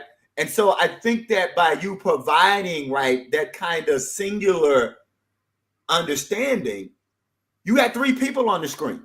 So it's not like, you know, it's like, so Brother Dean is providing one culture context. You're providing, you did not say, and I want to make this clear. You have never said Prof Duff doesn't like this, so everybody else should not like it. No, you're providing, right? Like it's important that people need to understand that from a cultural standpoint, there were people who thought that Prince was selling out with Purple Rain. Now, that's not a knock against Purple Rain. That's not me saying that Purple Rain was a bad album, but there were people who felt like Purple Rain was soft. It was running away from his Black audience. It was not as raw as his other work. Remember, I told you that was the article where I think it was either Black Beat or Rock and Soul, where the reviewer actually said, all Purple Rain is Prince trying to clean up his debauchery from the past, or words to that effect. So when you say these things, you're not saying, and no one is taking it as D'Angelo feels this way, everybody else should feel this way. What you are providing is a cultural because I think that one of the things we miss about Prince's genius is the cultural context. Mm-hmm. What we miss about it is, as Brother Dean was saying, Purple Rain was not supposed to happen. Purple Rain was not supposed to happen to a Black artist like Prince. But if you don't understand the history and the culture, then you really don't understand how phenomenal Purple Rain was in so many ways, and that you can still critically, objectively critique it so that people have an understanding that, look, when you go to Purple Rain, you need to understand what the hell was happening in 1982, 1983, 1984 to understand why so many people's minds were blown.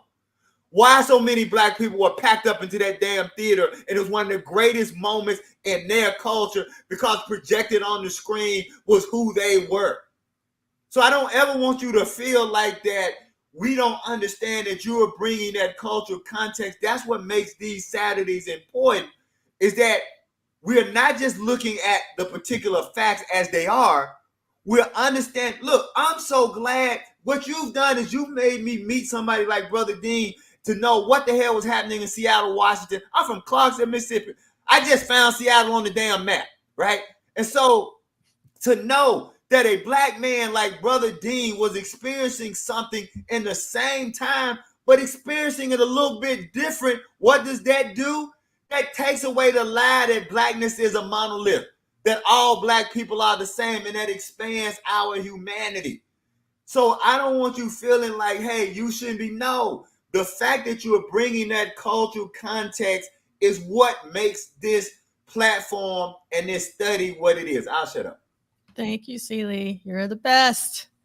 All right. So we're going to, our timekeeper. I think Kim just said the hell with them and left. Kim said, I ain't looking at the clock at all. I'm just going to go home. Yes. All right. Good morning, children. We are on page 425. Thursday, October 4th, 1984. All right, rehearsal. Venue, Met Center, Minneapolis, Minnesota, 10 a.m. to 10 p.m. This is Wendy.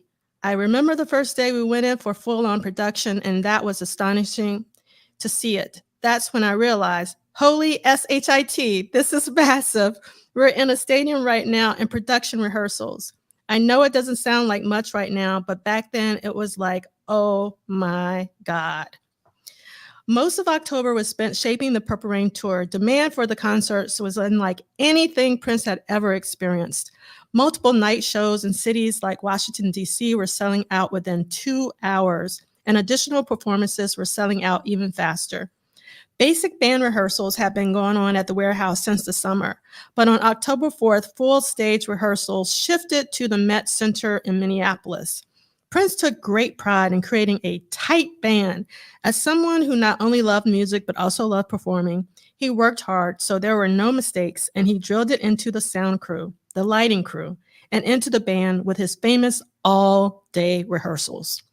We jammed so much, bassist Brown Mark declared in 2015. We jammed from 10 o'clock in the morning until 10 o'clock at night. And I remember times that I was eating lunch while I was still playing. I walked to the lunchroom with my bass on a wireless rig, and I'd go in the refrigerator and grab food and come back and still be playing one-handed while eating. That's how intense we were. It was very interesting time period, but I think a lot of his music came from that type of grooving, jamming together. He'd have, and this is Wendy, he'd have us not move for 4 hours, and he'd be practicing dance moves. He became mature and he felt very comfortable in his body. And the band that was behind him was relentlessly in tune to every move he made.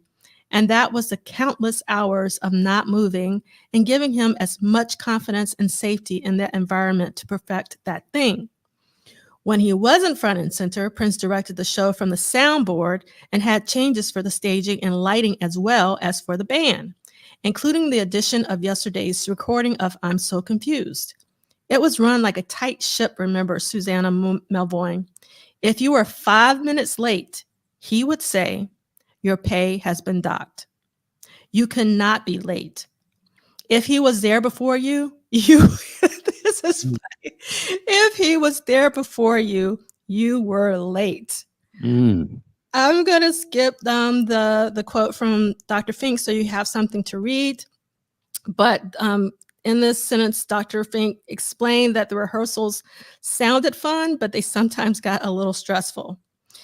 And then we're going to bump on down to the last paragraph. I remember when Prince used to forget his words on stage.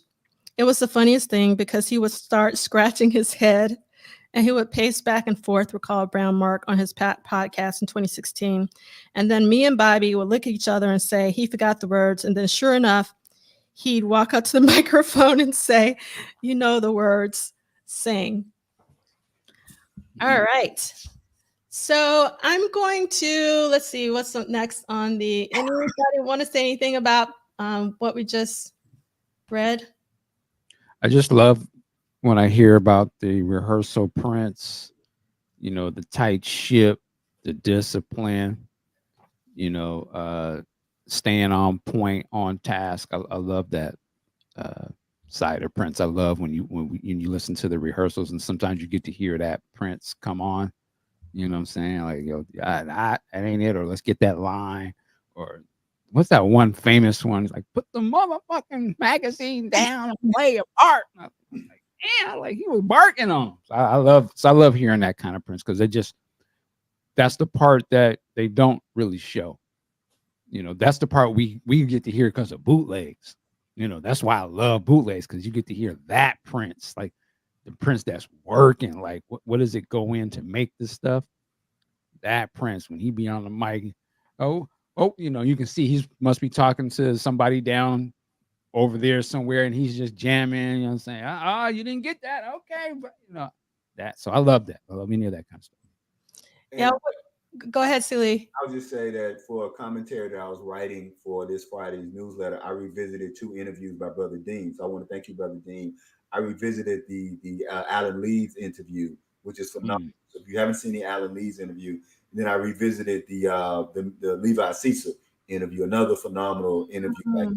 But to your point, to hear Alan Lee's talk about how difficult Prince could be on the performance and the level that he had, and that he could almost have them in tears in a way, and just that's the work part, right? That we are here discussing. That, look, man, if sometimes I'm not saying being cruel to people, but you do need a taskmaster to stay on task, because if it's not your task, it's easy for you to get off task.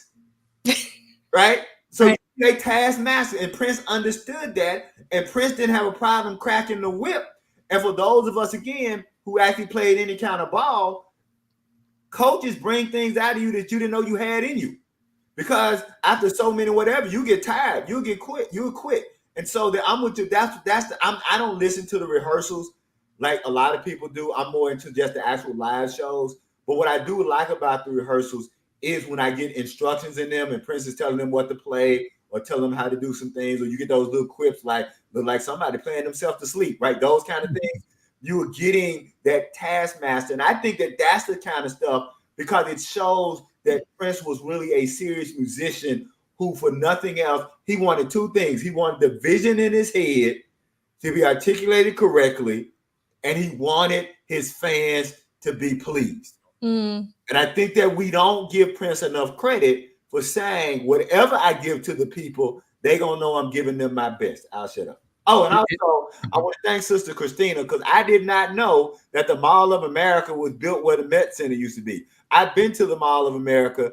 My wife and I went to the Mall of America when it was, we went in like 90, I want to say 95, 94, 95. And that's the first time I ever saw a roller coaster inside. They told me the roller coaster is no longer in the Mall of America.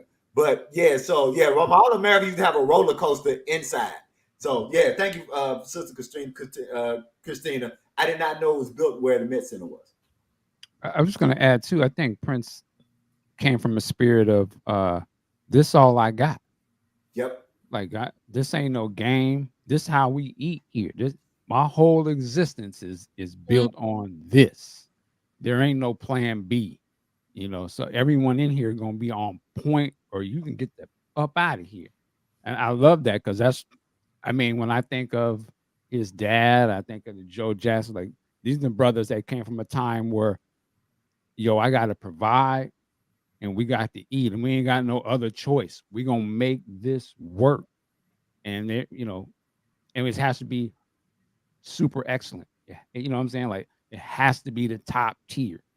You know, so just that level of excellence, and then the level of there ain't nothing else. This is it. Y'all could leave, but I got to be able to do this no matter what. That's why I love like he's by himself. Like, ain't nobody stopping this show. I'll do this myself. God damn it! Like, and I'll do your part better than you. That's the energy Prince was on, because like, I'm about to come out hard. You can either be a part of this or I'll do it. I don't give it. You know. So I love that. That's to me, that's what he's talking about here. Like, we don't have time for playing. We're not playing. For sure. All right. So we're going to switch it up just a little bit, because Sheila is still on tour for The Glamorous Life in 1984, but now she is embarking on the European leg of the tour. So on October 4th, she played at in Paris, France. I can't pronounce that. I don't know if Michael or C Liegh, if you guys know any French, but I don't. October. Come on, the tone en français. That's all I took, France. Now, hey, brother, then show you what kind of slicks that I was. I learned come on, the tone en français to make it look like I knew something. You know what that means? No.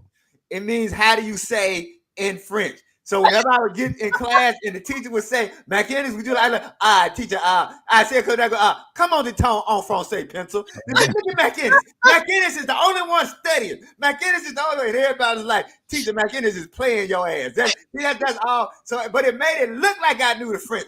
See, avoue on crayon, that's French. I understand. Yes. All right. So Sheila performed in Paris, and then on October 5th in Sweden at the Ritz. So there are two Ritzes, because Sheila also performed at the Ritz in New York, but also the Ritz in Stockholm, Sweden. So just be mindful that there are two Ritzes. And then she performed on October 6th in the Netherlands, and it seems that this actually was aired on TV in real time on October 12th. All right. What? I didn't think about this. Why did Sheila get this type of opportunity? Like, because I don't think any of the other bands in his camp was playing. To play Paris back then, that's a big deal. You coming from America, you playing overseas, and you're not playing rock music. That's like, wow. You know what I thought? I thought it was because to get her ready for the Purple Rain tour. Because even though Paris is a major, it's still not seen as like the American public. Right. And so it was, I'll send you over there out of the American eyesight, and you can go work out the kinks. You're going to build your name. You're going to get a following. Folk going to know you. But more importantly, you are working out the kinks so that when you open for me on the Purple Rain tour, everything is just perfect. That's why I don't know if that's true. That just made me be me projected. But I always saw it as the warm-up tour to get her ready for Purple Rain. That's it. Because even Prince, did he do Dirty Mind? Paris? He did one. Yeah, he did one show in Dirty Mind over at whatever that show was. He did the one dirty. He did it the same like week that he did the New York show. He did a Paris show and a New York show like within the same week. But then when did he go back to? Was it Parade where he finally? Yeah, Parade. He didn't go back to a Parade. That's crazy. But she goes on the first time. Yeah. So I have two more cents about this because going back to the 4 albums of 1984, everyone should know the 4 albums of 1984. In case you don't, again, The Glamorous Life, Ice Cream Castles, Apollonia 6, Purple Rain. Sheila's was the last to be finished in 83, but the first to get out of the gate in 84. I personally think, and again, this is me, I don't know this to be true, but just based on the timeline, I think that Prince was extremely excited about Sheila's album and Sheila as a solo musician. So I think because, again, first out of the gate, even though he had labored over the Apollonia 6 album, it's coming out in October. Like, it's crazy to think about, like October. And, like we already have the film and everything. It seems like, I don't know. Obviously they had to pace out the albums as well. Like they couldn't be like stacked on top of one another. But I still think October is pretty late for the Apollonia 6 project to come out. And I think part of that could be he knew that it was the end, meaning like that there would not be another Apollonia 6 album. Because I'm sure, I don't know this to be true, we have to interview Apollonia. Apollonia may have told Prince that she was going to be gone, on to the next, her film or TV role, that she wouldn't be able to continue. And so maybe he lost interest in the Apollonia 6 just whole thing because, she wouldn't be there to continue it. But I do think that when it comes to Sheila, and just because I watched that Love Is Our video, the chemistry between Prince and Sheila on stage is undeniable as musicians. Mm-hmm. You cannot not see that. So I think he was extremely excited about the Glamorous Life project and Sheila E as a solo musician. So that's the reason why she got a little bit more than, let's say, even the time. Or yeah, I guess Morris had already left anyway. Yeah, right. Yeah. And who was going to be the band for Apollonia 6? I guess. Right. That's a good point. I hadn't thought about that. Yep. So let me ask y'all this question. Let's say we get a third version. So you get Vanity 6, you get Apollonia 6, and Brenda 6. Yeah. Say whoever it is, you get a third girl that comes in. At that point, do they officially become Menudo? Hilarious. I'm just wondering, like if you bring in a third girl, is it at that point Menudo? That's all. I just wanted to know. Would it be Menudo 6 by then? Okay. And how many young people in the chat have no idea what I'm talking about? All right, that's it. Let's move on. You got to break it down for the peoples. So Menudo, if you know what's got Ricky, is it Ricky Martin? Mm-hmm. Yeah, Ricky Martin. Is it? Is it Ricky Martin? Would it be Apollonia 8? What's the name? Ricky. It's Ricky something. He did Living La Vida Loca and Rico Suave. His name was not Rico Suave. Yeah, no, his name was Ricky Melendez. Oh. I don't think was it Ricky Menendez? Yeah, it's okay. Ricky Melendez. No, somebody's saying Ricky Martin. Real dirty right now. Yeah, I thought Ricky Martin was in Menudo too. They all look alike. It's like Pepe. Yeah, let's move on. There you go. So, but anyway, so for people who don't know, Menudo was a Latin group that was tied to AIDS.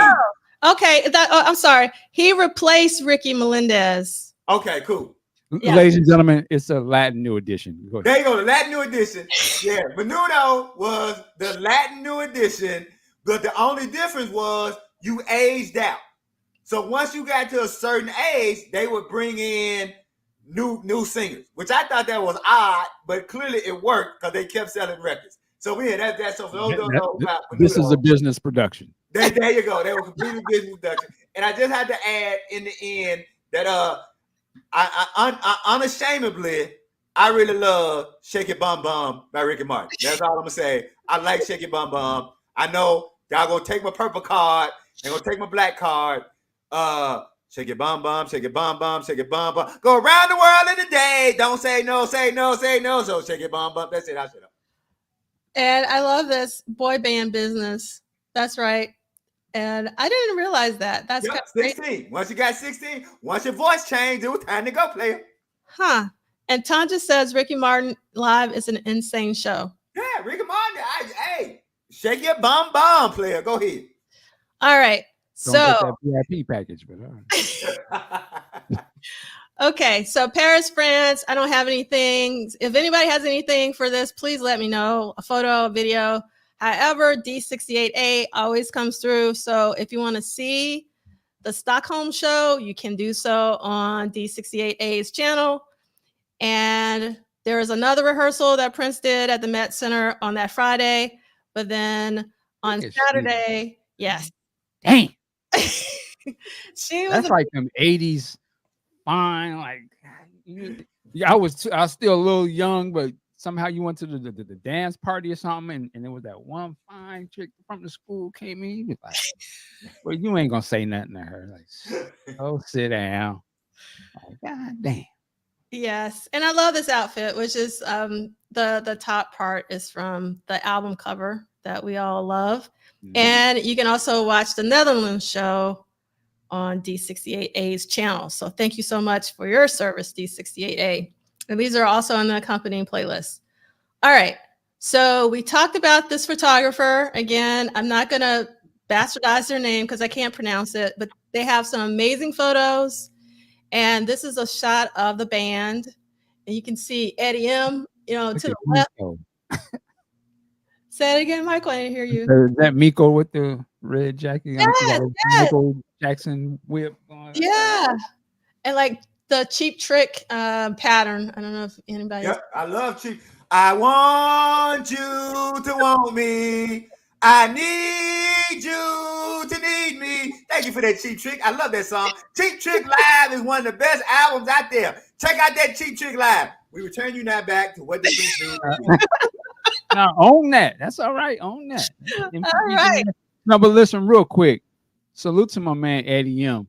Mm-hmm. But man, that's a wild placement for the handcuffs, sir. That's a wild. I thought my man Larry Blackman was wild. That's so wild. That would have been a wild cultural look if that popped off. Like, woo! Yes. All right. You were early with that one. For sure. So these are some of the photos that you can purchase from the photographer through that Facebook link if you're interested. I love the first column, the one in the middle. That's the one that I got because I just think it's an amazing shot of Sheila, but there are others that you can choose from. Again, I'm not getting paid. I just think he's an amazing photographer and a great way to start your photography collection if you're into photography. All right. Quick question. Yeah. Looking at that picture, so when did Levi join Sheila's band? That's a good question. So clearly after that. So was Levi in the band? Was he in the band for the Purple Rain Tour? I feel like he came around the second, but I could be wrong. Okay, the second. Okay, so more around 86. I think so. Because Levi, according to Brother Dean's interview, Levi was the one who auditioned the three members of Tony. Yeah, 86. So 86. Okay, cool. Yeah, 86. I got a confirmation from a source that knows more than I. The Lionel Sheila show when Sheila opened up for Lionel. Right. That's when yeah. There you go. Yeah, it's you know the Commodore. Well, the Commodores are from Tuskegee, Alabama. Yes, indeed. I remember, so that's what we call them in Alabama. We call them Lionel. That's a real name. You got that's your name, Lionel. Everybody knows that. Everybody know who you talking about. Yeah. That's the name, Lionel. Mama call him Lionel. I'ma call him Lionel. Oh yes, yes. So Brian, yes, Miko is in Sheila. I mean, Miko's there right now. Miko is in the one in the black and white and the red. Cheap Trick. Yeah, Cheap Trick, right behind Sheila. It doesn't look like it's not him, but the guy standing next to Sheila, it kind of reminds me of Homie from New York Undercover. Yeah, Yeah. I totally see that. Yep. Eyes. Sure. Man, Eddie M, stop it. And close up the hole, bro. Stop playing like you trying to stop it. I think The hole up. It I ain't think that. this is a great photo though. It's pretty incredible. All right. Okay. So we're gonna rush through this because of time. Oh my God, we just got 10 minutes. Yeah. Music break. Okay. I'm gonna solo myself just because I love me some Jimmy. And this is the box set that I highly recommend that you get. You actually get the documentary about how they built Electric Lady Studios. And then you also get 20 songs that are newly mixed in 5.1 surround sound that were recorded at Electric Lady. And I want to show you some of the covers. And this is the booklet that comes with it. This is what Electric Lady Studios looked like. It doesn't look like this anymore, but when it was built originally. And I love this photo of Jimmy. And it's like a nice, a lot of, good stuff inside, including like the blueprints for Electric Lady. And I'm going to show you the album covers because I think the art is pretty awesome. It's 5 albums. Oh, wow. Cool. And you can also get it on CD if you don't want to get the album to get all of the additional information. And thank you for indulging me. But again, I love me some Jimmy. This is cool. Thank you. Yeah. And great shot. Love that shot. And you can see some of the studio. I wish we could get some of this like for Paisley Park, like the Paisley Park blueprints, some more of the shots inside. Like this is in all of the shots on the back of the albums are shots from Electric Lady Studios. So if you're into Jimmy, you don't want to sleep on this box set. It just came out. When does this, what time period does this cover? This is actually like 70, it's roughly 70. Like 1970, which when I was born in 1970, but it's basically when it had just opened.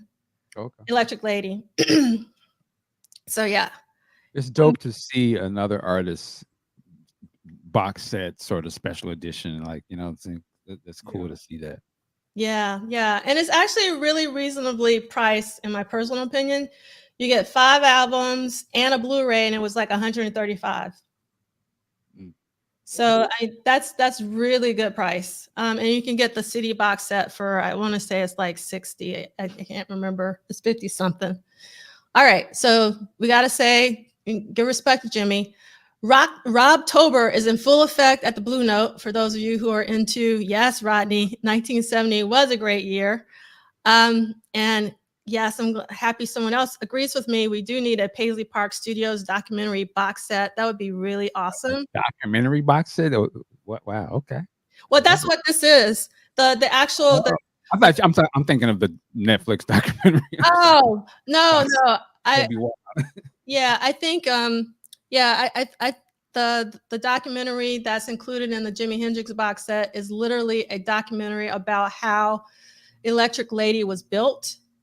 And so I think it would be really fantastic to have a similar documentary about how Paisley Park was built, and like having the blueprints and all of that. So yeah, for sure. That would be dope. All right, so Rocktober is going on from October 2nd to November 3rd, 2 shows every night. He has a gazillion guests who are coming and going. So, certain people will be there certain nights and other people won't. I know Stokely is huge in the Prince community, so Stokely is going to be performing on some nights. I don't know which ones he will. And then I'm super excited about going to see Michelle Indegelcello on Sunday at NJPAC, which is the New Jersey Performing Arts Center. I don't know if when I bought my tickets, it was almost sold out. I don't know if it's sold out or not. And then I'm going to go see Bilal this week as well. So I'm going to see 2 shows this week. I'm super excited to hear the new album, which is called Adjust Brightness live, which is really weird for me because normally I would hear a lot of Bilal songs live before I get them recorded. And this is like one of the first albums that I haven't had that happen, with the exception of the first one, of course. Then Andre's coming to BAM. Andre's coming to the Fox Theater in Atlanta. Andre's coming to Seattle, just all over the place. Then there's going to be this amazing tribute to funk with Bilal, Nona Hendrix, Christian McBride, Savion Glover, Vernon Reed, and George Clinton at NJPAC as well, New Jersey Performing Arts Center, on November 14th. And Corey Henry is also doing a smaller residency at the Blue Note in New York from December 3rd through 8th. 2 shows every night. Love this image. Love Corey Henry. Obviously, everyone should know that you should go see them. How many bodies? Everybody. All right. Purple World. I can't wait to get my hands on my copy. Everybody else has this book and I don't have it yet. What I love about this book is that it's like a retrospective of all the photographers, it seems, you know, and actually the photographer that we showcased during this particular episode is also has images in this particular book, but the cover is Steve Park. I personally love this cover. I love like just the detail of Prince's eyes and how he's looking directly at us. I don't know, like C Liegh or Michael, if you guys have had an opportunity. I haven't been on social media because I don't want to see anything from the book. So I haven't seen anybody post anything about it. But I have to say that I haven't seen any pictures from it either that I know of. Okay. Oh yes, and so let's see. Christina's saying, why can't I find my miles? That I have my book. It is gorgeous. This is out now. This book is out. Yeah, it just came out this week. Yeah, you can actually get it from Amazon right now. Oh, okay. Yeah. What they hitting for? With 58. Okay. But I think it's a thick book though. I don't coffee table. Yeah, it's a coffee table book. Yeah, for sure. And Keith Upchurch is saying Levi came during the flesh. That makes sense. Came during the flesh sessions at the end of 85. Appreciate that. Yes. Yes, Carol. I love your comments. Beautiful pick of Prince, so serene and into the soul look. Let's see. Yes. So Audrey's with me. Such an interesting. He is so visually interesting too. I mean, that's an understatement, but I mean, it reminds me when I first seen the second album cover. Such a, you can't help but look at this person and like, wow, he looks interesting in a beautiful way, but it's a striking way. Like, this is a black man that has a very sort of striking appearance. It almost, like when I first saw Prince, I literally thought he was some Egyptian prince. You know what I mean? Just I was like, wow, where is he from? Like, he just looks, in that picture, I mean, as much as his music is such the thing, visually, he is just a piece of art himself. It's fascinating. And then you put on top of that the fashion and the style and the swag.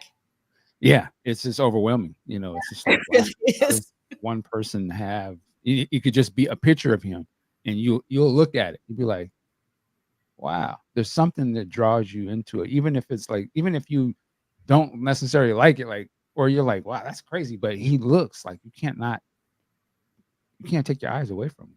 You know what I mean? Like, just like, wow. Yeah. I can imagine being a woman. Well, I guess a dude too, but just like, I'm so sorry.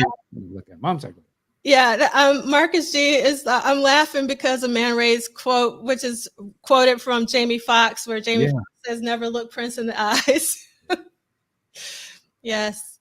All right. I also want to say, Carol Brooks had the quote about local bookstores, and I'll tell people that not only use local bookstores, order from local bookstores too. Right. A lot of people think if I go to the bookstore, they don't have it. Well, you're going to order from online anyway. You're going to order from Amazon. So if you're going to order from Amazon, go ahead and give your local bookstore that in order. It'll be the same thing. And a lot of people don't think about that. They think, well, it's easier to order from Amazon, but it does help when you purchase local. Just like we tell people, help shop at your local record store collector. Mm-hmm. Shop at your local bookstore, because they're banning books. They're still banning books. And the one power that we have against book banning is supporting the bookstores that will sell the books that they want to get banned. I'll shut up.